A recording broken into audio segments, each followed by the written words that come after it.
How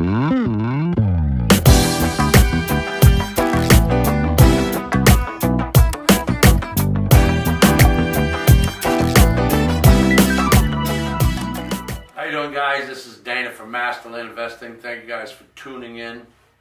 What I want to talk about today in this video is basically a little trick to remember when you're investing, kind of keep you in the right direction. And it's an acronym. I call it the 3 P's. Those 3 P's are price, property, and place or location. Those 3 things, the 3 P's, are very important. Obviously, the price I've discussed in other videos. Typically, you want to use some resources to find out what the market value is of a particular area you're investing in. Typically, I like to spend somewhere around 25-35% of the retail market value. I've mentioned it before, I will go a little higher depending on how strong the market is, what phase of the real estate cycle you're in. But if you keep a good rule of thumb of somewhere between 25-35% of the retail price, and the market's strong, you should be in a good position. Property is the next one, the second P. Depending on what type of property you're investing in, if you're investing long-term, short-term, that property that I'm referring to is really also very important. You need to know your farm area, you need to know what you're looking for. I typically in Florida am buying a lot of platted lots, typically anywhere from a quarter to a 1 acre parcel at a time. Once I dial in with a realtor or do my due diligence in a specific area, I understand everything there is to know as much as I can about that particular area and those particular lots. What the utilities are, dirt road, paved roads. I've established the value of the property. So that second P is also very important. You need to make sure you do that to be a savvy investor. And the third P is place, which is also referred to as location. Also very important. I've mentioned in other videos, depending on where you're investing, what time of year you're investing, it's very important to know that area.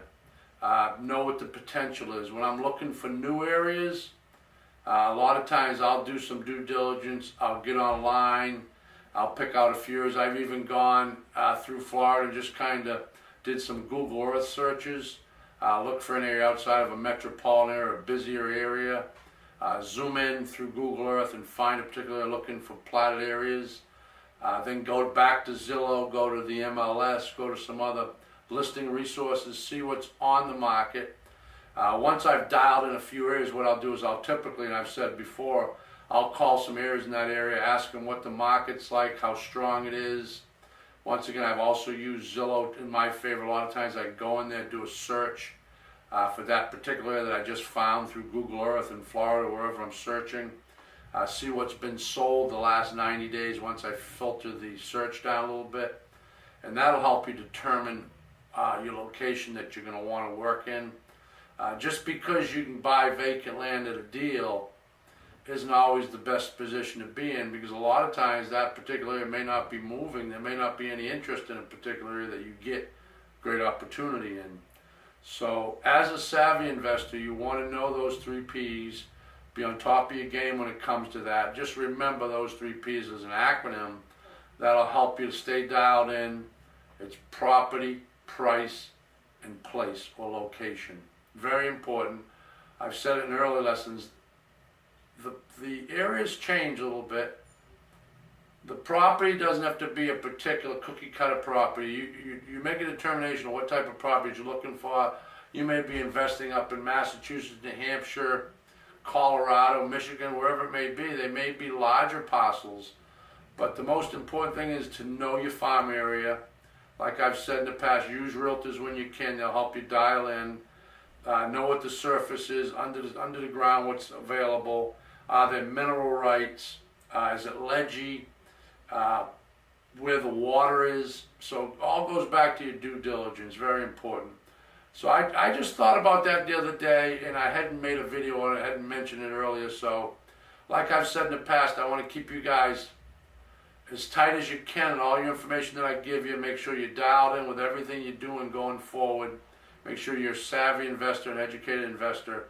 So that's my lesson for now in this video. I hope you guys enjoyed it.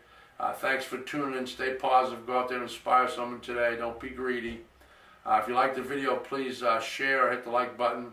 Also, if you haven't subscribed, please do so. I'd really appreciate it. It sure helps us on this end. Thank you guys. Have a great week. Bye-bye.